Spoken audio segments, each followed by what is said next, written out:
Graça e paz, meus irmãos, esteja sobre todos vocês. Como é bom nós cantarmos cânticos que comunicam a verdade que nós cremos. É muito agradável, é maravilhoso. Por isso que também é motivo de alegria nós podermos nos reunir para cultuarmos ao nosso Deus, ao Senhor. Neste momento eu quero, então, nos preparando para a mensagem, pedir que você abra a sua Bíblia na Palavra de Deus, no último livro das Escrituras, que é o livro de Apocalipse, no primeiro capítulo. Eu vou ler inicialmente apenas os 3 primeiros versículos desse texto.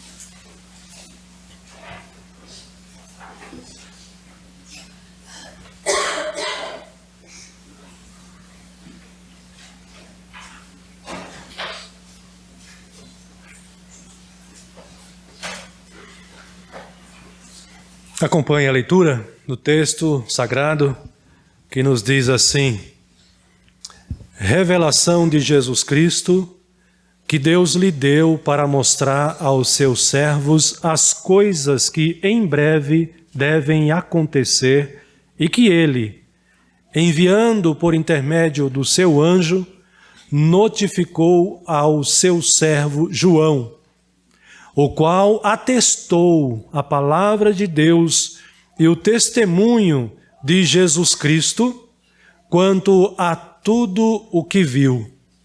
Bem-aventurados aqueles que leem e aqueles que ouvem as palavras da profecia e guardam as coisas nela escritas, pois o tempo está próximo. Que Deus abençoe a leitura e também a exposição da sua palavra na sequência. Amém. Meus queridos irmãos, vocês devem ter acompanhado um momento histórico mundial, de representação mundial que ocorreu nesses últimos dias e até o início dessa semana para o mundo, mas que continua até o dia 26, ainda o luto, naquele país ali na Europa, a Inglaterra. Eu estou me referindo à morte de uma rainha que por 70 anos esteve no poder e que teve uma representação e ainda tem uma consideração mundial muito importante. Haja vista, vocês devem ter acompanhado a cerimônia, que foi a cerimônia fúnebre, ou as cerimônias, porque não foi um evento apenas, mas que foi transmitido por vários meios de comunicação. Eu achei interessante, no momento em que eu pude acompanhar um pouco dessa transmissão, que o repórter se referiu ao número grandioso de pessoas que pararam naquela segunda-feira para acompanhar aquele funeral.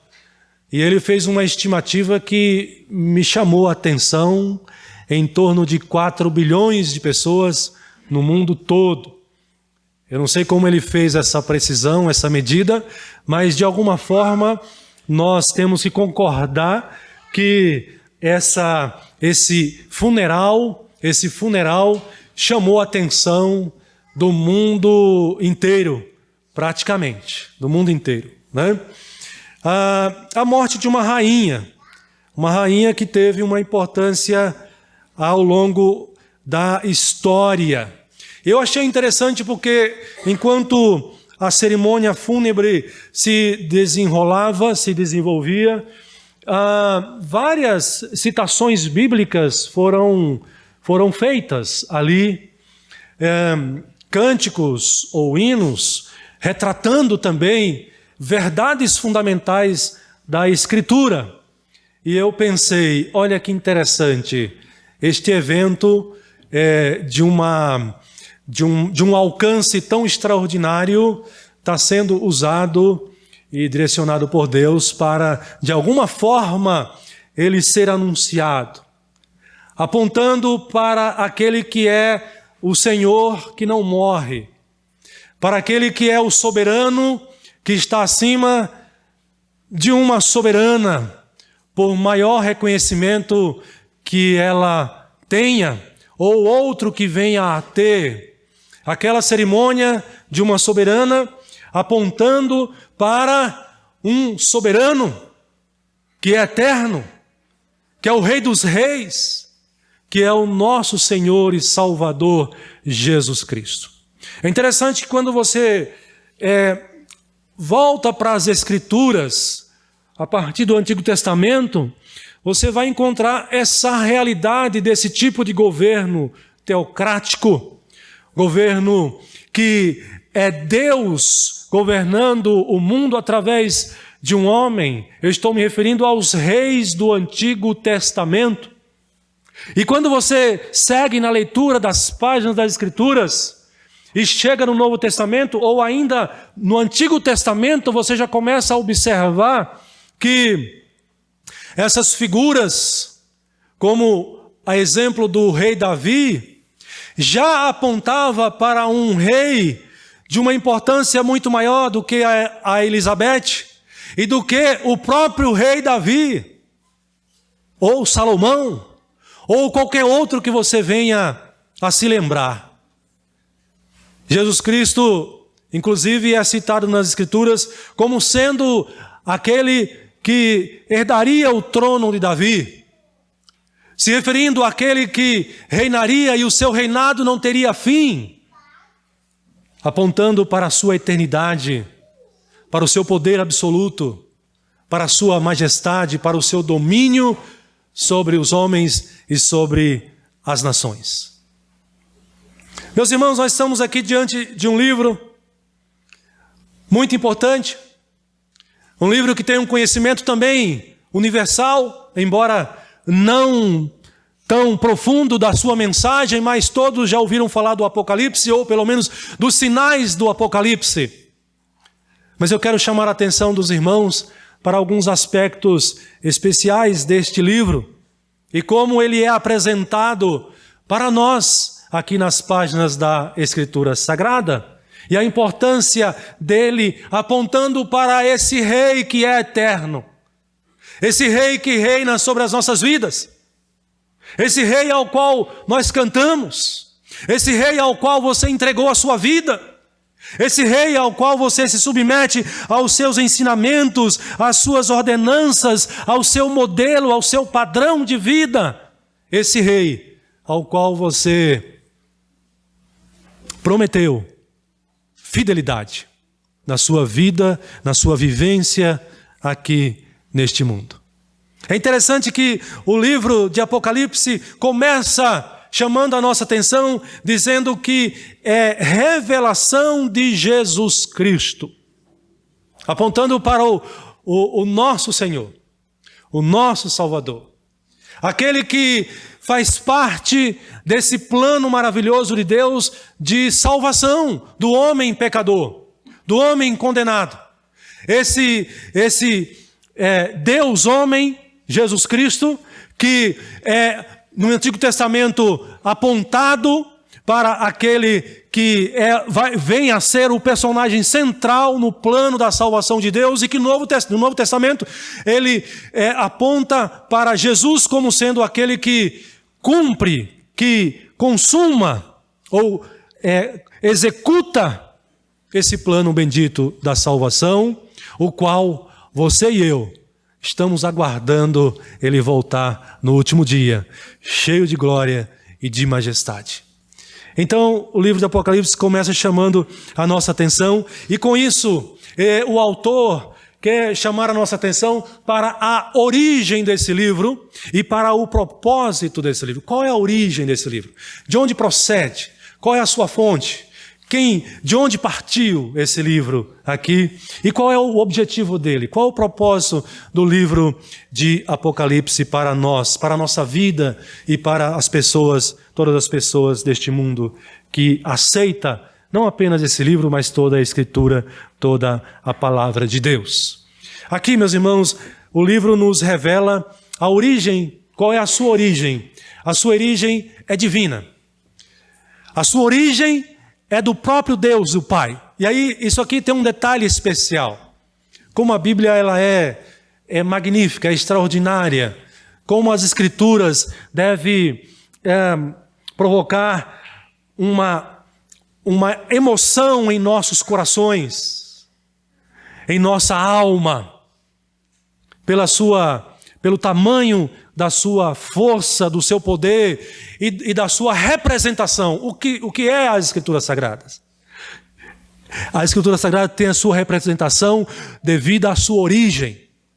Observe como inicia o versículo 1 ao dizer que a revelação de Jesus Cristo que Deus lhe concedeu. Meus irmãos, existem pessoas nesta vida aqui, neste mundo, que não acreditam na existência de Deus. Existem muitas pessoas que acham que Deus não existe, e são muitas as pessoas que vivem dessa maneira, considerando que este mundo não tem um Criador, ou não teve um Criador, e portanto não tem um dono, não tem um Senhor, e que portanto a sua própria vida pertence a Ele mesmo, não pertence a mais ninguém, e que Ele vive de maneira autônoma, enganando-se a si mesmo, de que não irá prestar contas ao seu Criador. Deus existe.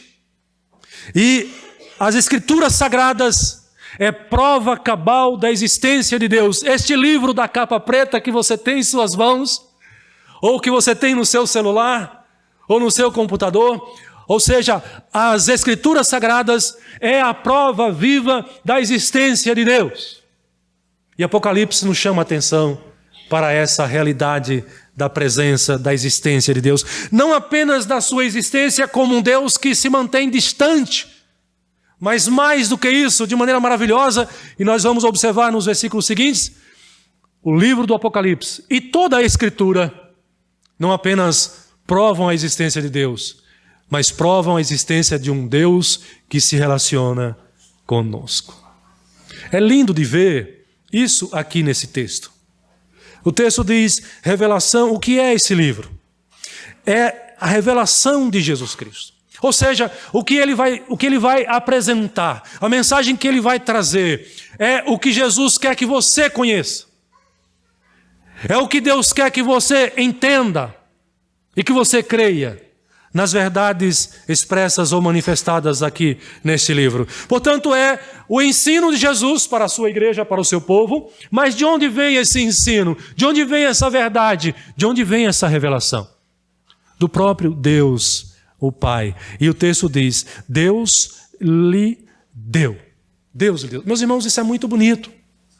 Isso é precioso demais, sabe por quê? Porque aqui você deve ser convencido de que Deus não apenas existe, mas Deus está de uma tal maneira preocupado com a sua existência, com a sua vida, com a sua salvação, que Ele desde o início, desde antes mesmo, como diz a Bíblia em outros textos, desde antes da criação deste mundo, Deus está envolvido, tem um plano para a vida eterna que Ele quer lhe conceder. Uma vida eterna perfeita, pura, abençoada por Ele mesmo. Por isso o texto nos aponta para essa origem, ao dizer que Deus lhe deu. O texto aqui, ele aponta de fato para a primeira pessoa da Trindade. A palavra aqui no texto original é Theos, chamando a atenção nossa para a primeira pessoa da Trindade. E olha que bonito aqui, meus irmãos, o Pai e o Filho envolvido com a sua existência, preocupado e trabalhando para que você seja alcançado com aquilo que existe de mais precioso que Ele quer te dar, o seu amor. E em decorrência do seu amor, a vida eterna preparada para aqueles que Ele ama. Então o texto aponta para a origem que procede de Deus, porque Deus está envolvido no processo de redenção da nossa vida, de redenção de pecadores como eu e você. Então, quando você tem a sua Bíblia na sua mão, você deve sempre ser lembrado de que você não existe neste mundo aqui de forma autônoma, independente, e que você existe nesse mundo aqui porque existe Deus, o Deus, que criou este mundo. Mas Ele não é apenas o Criador, Ele é também o Redentor, o Salvador. Então, se você conhece alguém que não crê na existência de Deus, você pode ensiná-lo que Deus existe por causa das Escrituras Sagradas, por causa da Palavra de Deus. Ao longo da história, meus irmãos, a Bíblia, a Palavra de Deus, tem sido alvo de perseguição. Em muitos momentos da história, a Bíblia foi queimada, a Bíblia foi tomada dos fiéis, dos que criam nela. E não há outro motivo. É porque essa palavra que procede de Deus, ela tem um efeito transformador, de maneira radical, neste mundo aqui. Essa palavra tem, por ela proceder de Deus, ela é poderosa e ela é capaz, e ela faz isso, de dividir esse mundo em dois tipos de pessoas. Os que servem a Deus e os que servem ao pecado, às trevas e ao próprio Satanás, ao próprio diabo. Então, é maravilhoso saber que nós temos em nossas mãos a palavra de Deus, que nós temos em nossas mãos o conhecimento que Ele quer que nós conheçamos cada dia mais. E esse é o propósito. Já caminhando para, eu falei da origem e agora falando do propósito. Por que Deus deu esse livro? Não apenas o Apocalipse, mas Deus deu a Bíblia para você, para nós neste mundo aqui. O texto prossegue e vai responder. Ele vai dizer, para mostrar aos seus servos as coisas que em breve devem acontecer. Observe que essa mensagem, esse texto, ela tem um destino. Ela não é para qualquer pessoa. A mensagem é para aqueles que são servos ou discípulos ou que seguem a esse Jesus, que é o Rei dos Reis, que é o soberano Senhor, aos seus súditos, aos seus discípulos, aqueles que creem nele. Eles precisam saber. Deus quer que nós saibamos das coisas que vão acontecer. As coisas que vão acontecer aqui, irmãos, tem a ver com as coisas no âmbito do reino de Deus. Ou seja, Deus, através de Jesus Cristo, e por isso Ele é rei, por isso Ele reina neste mundo, Ele implementou, Ele trouxe o seu reino para este mundo. Ele está reinando neste mundo aqui, através da minha vida e da sua vida. A sua vontade, enquanto Senhor, enquanto Rei, está sendo executada. Pastor, como assim? É só você parar e pensar. Já ouviu essa famosa frase, quando alguém está fazendo alguma coisa que é pecaminosa, e essa pessoa, ela é repreendida, e a pessoa diz assim, mas todo mundo faz. Todo mundo faz. O mundo está na contramão daquilo que está aqui neste livro sagrado, na palavra de Deus. Portanto, Jesus Cristo está reinando neste mundo através da sua palavra, quando você e eu obedecemos a sua palavra. Quando o pecador toma a decisão de viver a sua vida neste mundo aqui, seguindo o modelo, seguindo o padrão de vida estabelecido aqui na sua palavra. Isso é muito simples da gente entender. Por exemplo, algumas coisas básicas. Aquele que é súdito deste rei soberano, aquele que é crente em Jesus Cristo, ele vive de maneira diferente daquele que não crê em Jesus Cristo. Por exemplo, ele se preocupa com um viver santo. Não é isso? Não é isso? Por quê? Porque o Senhor, o nosso soberano, o Rei dos Reis, ele exige isso de nós. Quer ver? O que a palavra de Deus nos diz? Sede santos, porque eu sou santo. Quem vive seguindo o ensinamento do Rei Jesus, o padrão de vida dele, não vive mentindo. Por quê? Porque ele ensina na sua palavra que você, que crê nele, não pode mais mentir.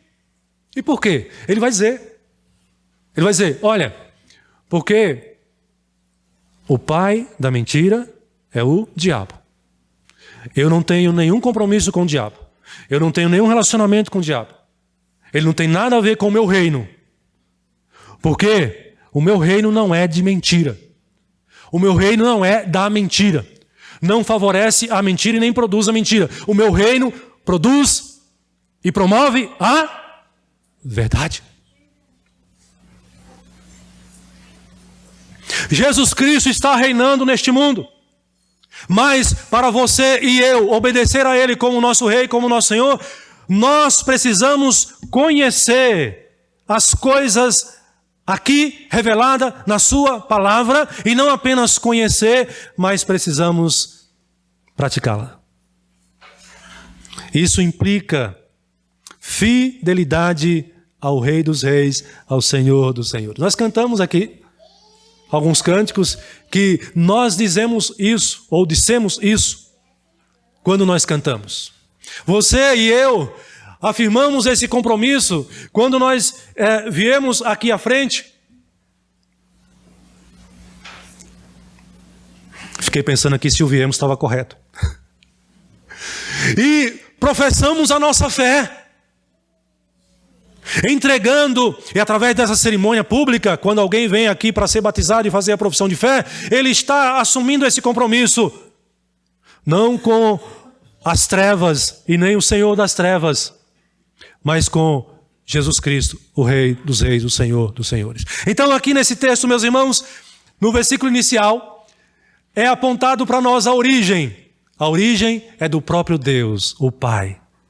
E qual é o objetivo? O objetivo é para que você conheça as coisas que acontecem, que vão acontecer ainda também no âmbito deste reino. E quando ele fala das coisas que vão acontecer, e no contexto aqui de Apocalipse, de maneira especial, ele também está se referindo à volta de Jesus Cristo a este mundo, que será uma volta cheia de glória e de majestade. Vocês observaram, e não há dúvida disso, que nós vimos muita glória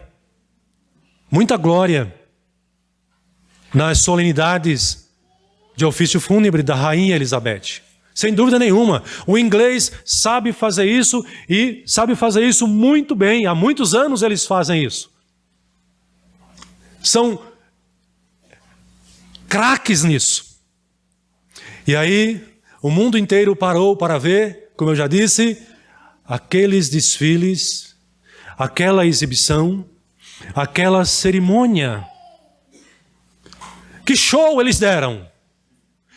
Apesar do motivo ser triste, ser sombrio, ser sofrível, mas que perfeição! Que enche ou encheu os olhos de todos que estavam acompanhando e assistindo.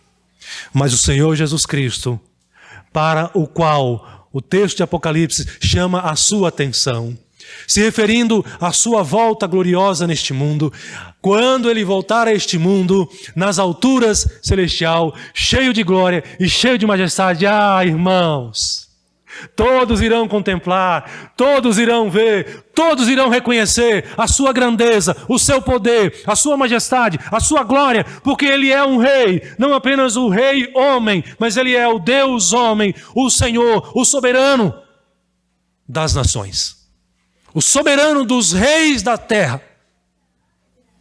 Então, o livro de Apocalipse, e aí eu digo, toda a Escritura foi inspirada por Deus para que você e eu conhecêssemos o que Ele quer de você, o que Ele quer de mim, conhecêssemos as maravilhas que Ele preparou para cada um de nós.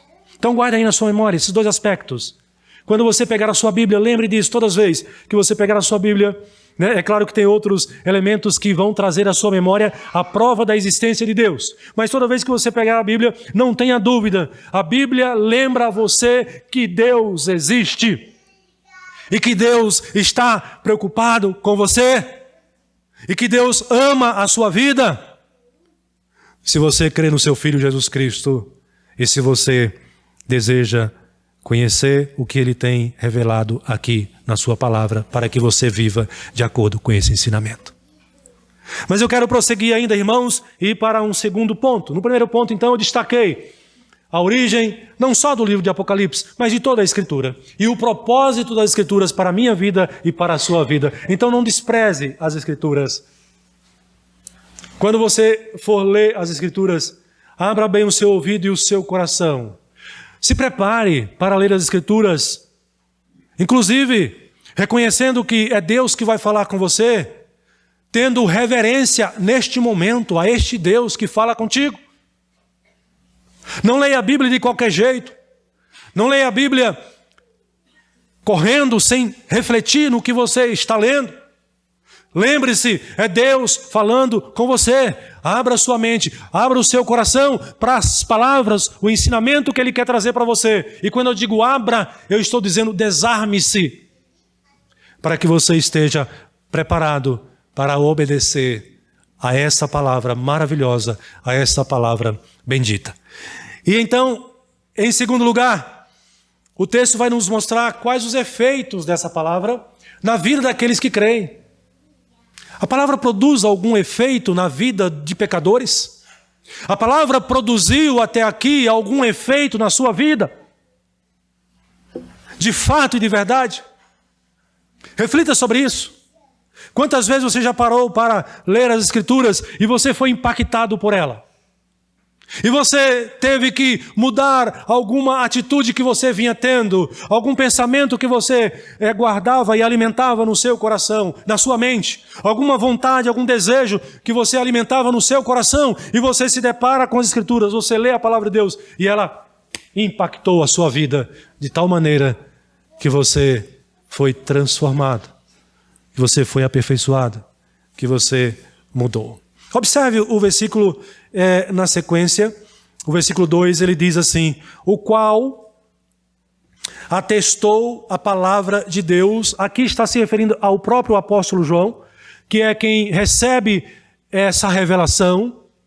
O anjo traz até João essa revelação, e ele então recebe essa revelação e encaminha às igrejas, para que o povo de Deus tome conhecimento dessa verdade. Esse foi o processo, as etapas. Então ele diz: João atestou a palavra de Deus e o testemunho de Jesus Cristo quanto a tudo o que viu. Ou seja, o texto está dizendo assim: João confirmou que de fato o que nós temos aqui não é um livro de homem qualquer.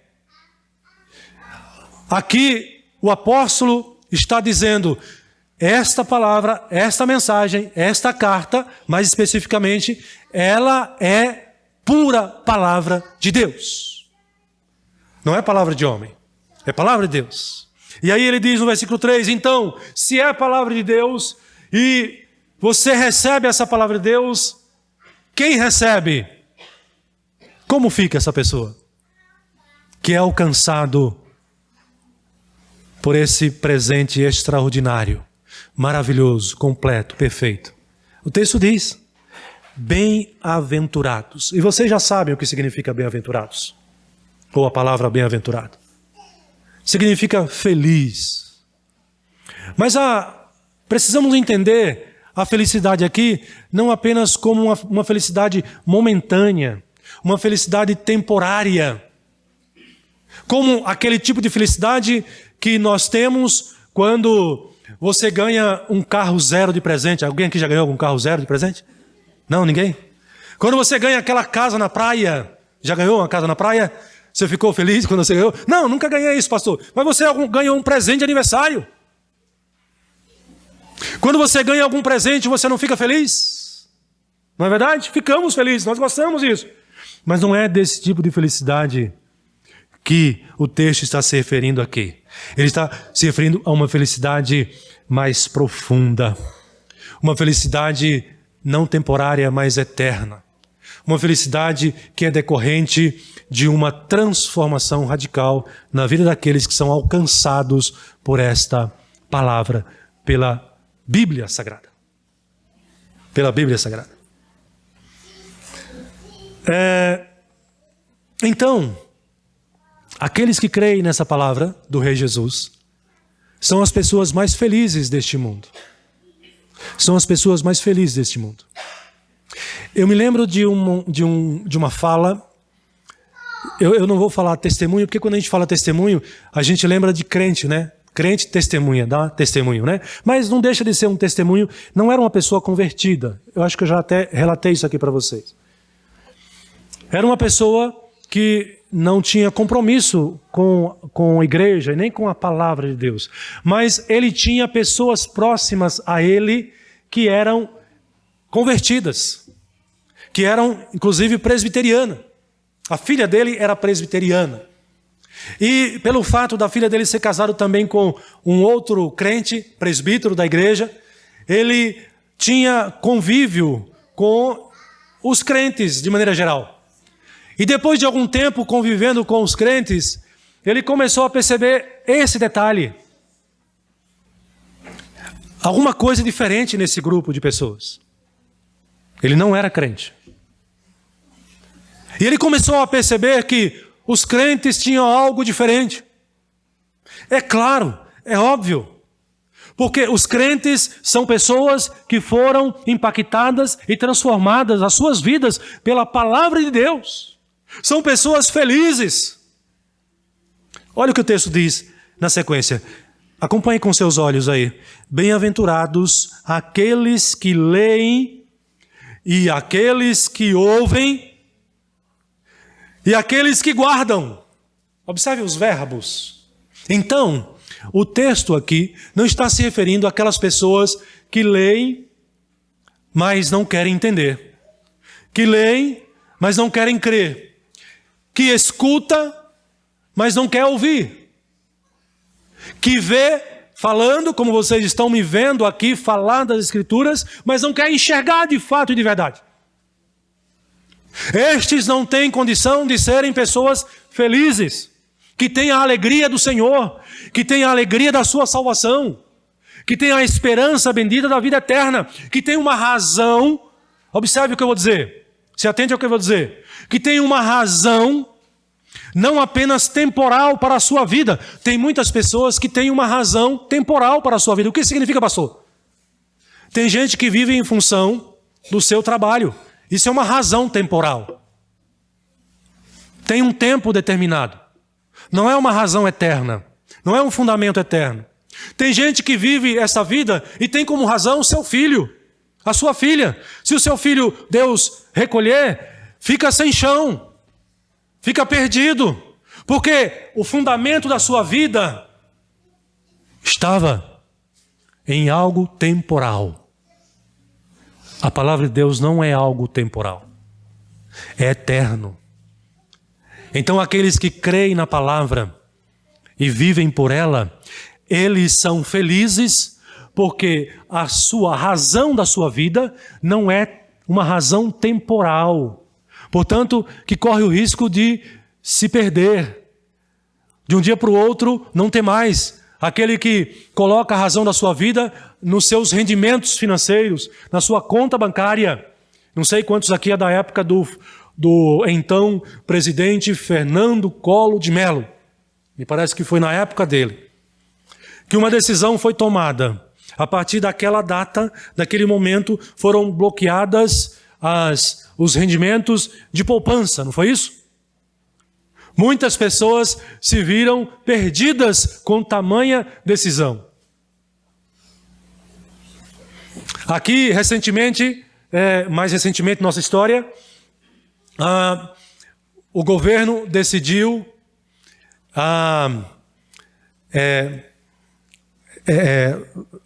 criar lei de maneira mais rígida para o uso de extintores. Vocês lembram disso? Lembram-se disso? Lembram? E uma determinada pessoa resolveu investir nisso. Ela se desfez ou pegou investimentos financeiros que tinha e foi lá na fábrica e investiu pesado na aquisição de extintores. Vocês sabem o que é extintores, né? Aquele instrumento que usa para apagar o fogo quando o carro pega fogo, não é isso? Mas o que aconteceu em seguida, se não me falha a memória?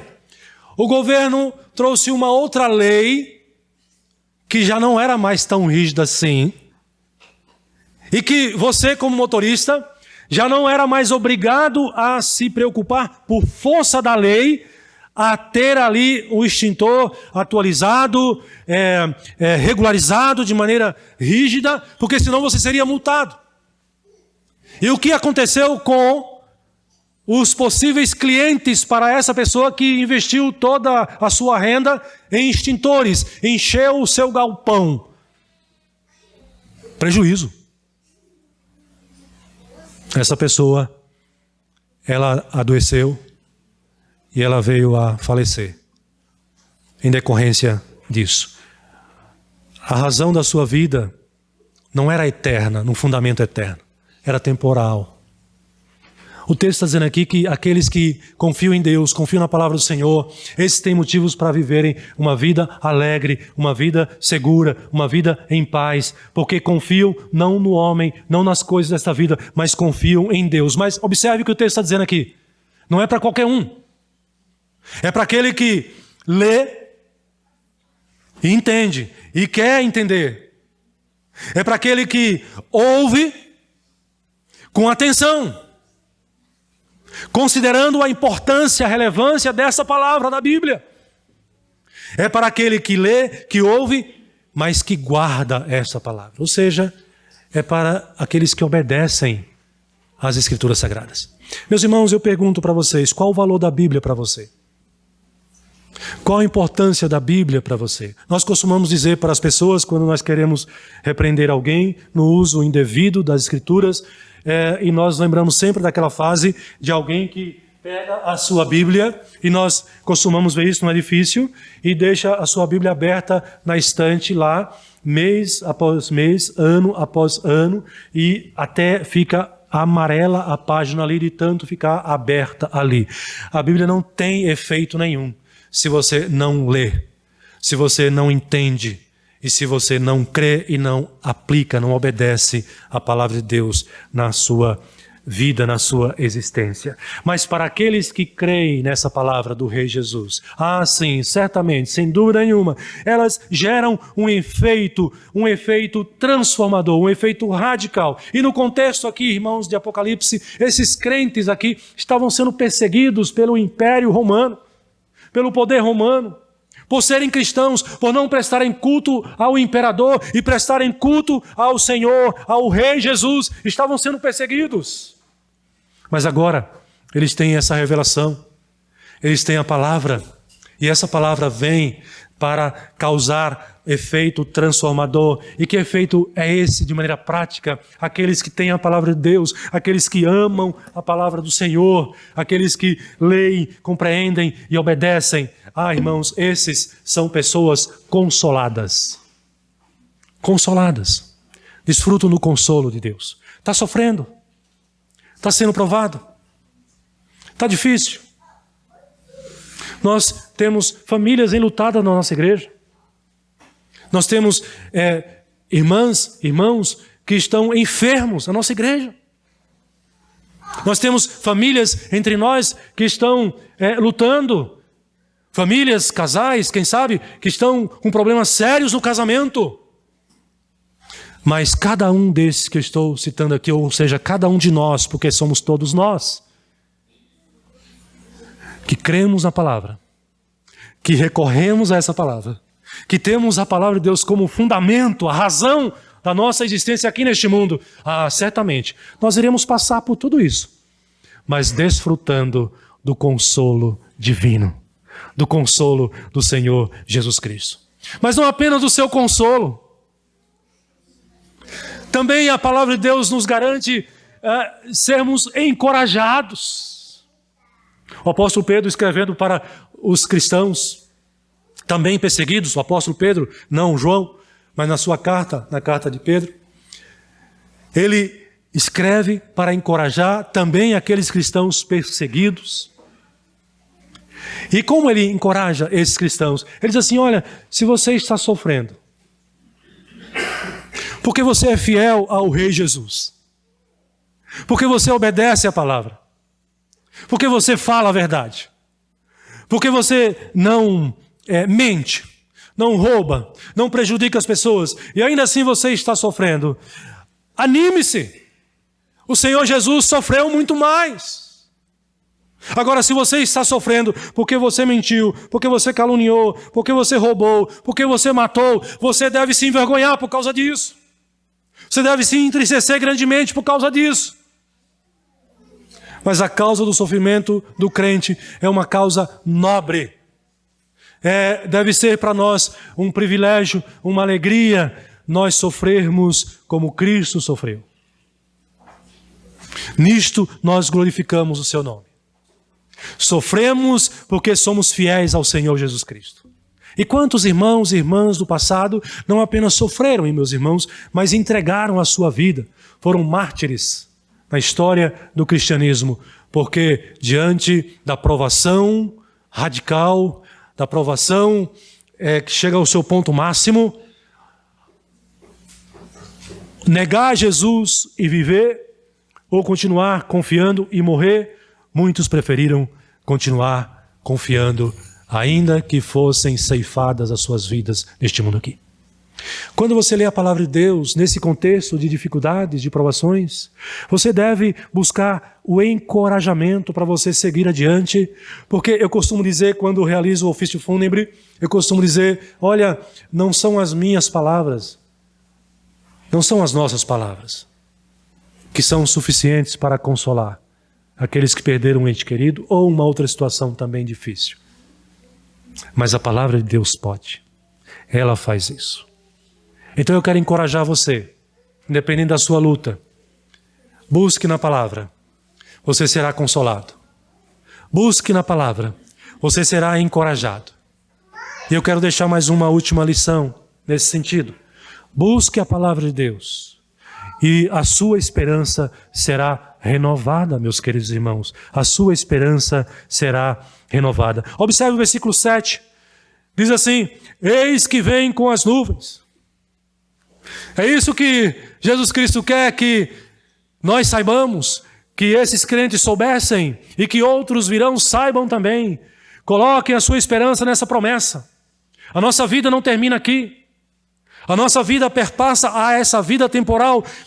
E o texto diz que eis que vem com as nuvens, todo olho verá, até quantos o transpassaram. E todas as tribos da terra se lamentarão sobre ele, certamente. Amém. Em que você tem colocado a sua esperança? Coloque a sua esperança nas promessas do Senhor Jesus, na sua palavra. E isto certamente irá gerar consolo, alegria, paz, segurança. Estou falando aqui de princípios que são desfrutados e podem ser muito mais desfrutados por cada um de vocês, pelos crentes, pelos súditos deste Rei, que é soberano, o Senhor Jesus Cristo. Consolo, alegria, encorajamento, paz, esperança.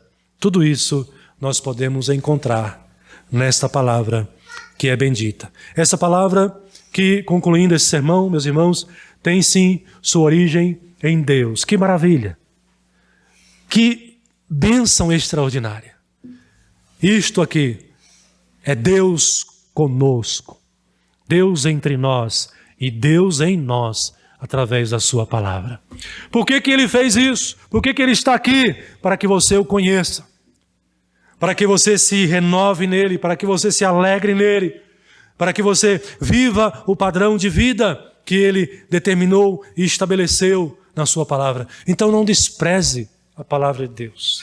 Se dedique, se consagre à leitura, à pesquisa, ao conhecimento e à aplicação, à obediência da palavra de Deus, e se torne um cristão robusto, e se torne uma crente firme, forte na fé, que tem palavras de sabedoria para consolar, para aconselhar, aconselhar no caminho da verdade, aconselhar na palavra do Senhor, não conselhos pecaminosos, conselhos que afastam da palavra, que afastam de Deus, que afastam de Jesus. E muitas vezes isso acontece porque muitas vezes nós, como crentes, estamos vivendo uma vida cristã bíblica superficial, porque temos desprezado a palavra do Senhor. Não faça isso, porque Deus irá cobrar isso de nós. Nos apeguemos cada vez mais a essa bendita revelação de Jesus Cristo, que tem a sua origem em Deus. Que Deus nos abençoe ricamente, cada vez mais, com a sua palavra, que é o grande milagre para todos nós. Amém.